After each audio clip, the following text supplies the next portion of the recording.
Otetaanpa katsaus joustoneuletennareihin, joita on täällä Pikkujalat verkkokaupassa eri merkeiltä.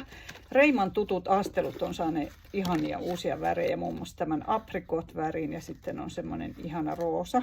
Ja näissä on tosiaan nämä joustonauhat, jotka voi kiristää ja sitten voi, kun käyttöön ottaa, niin voi solmia päistä. Jos tuntuu, että on pitkät, niin vähän lyhentää tai sitten laittaa ihan norminauhojen lailla.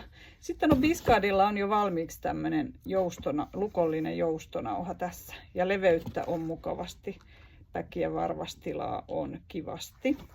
Ja kanta on kuitenkin kapea ja pikkasen tuollaista jämäkkyyttä kantakupissa, mikä on aina hyvä istuvuuden kannalta.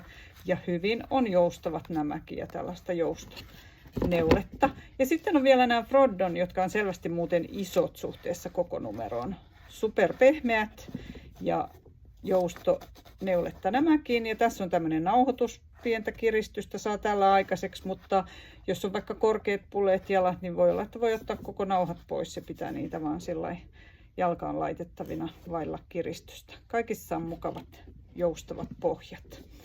Ja useita värejä ja kokojakin paljon. Katelkaa kaupasta, siellä niitä on tarjolla. Pikkujalat.fi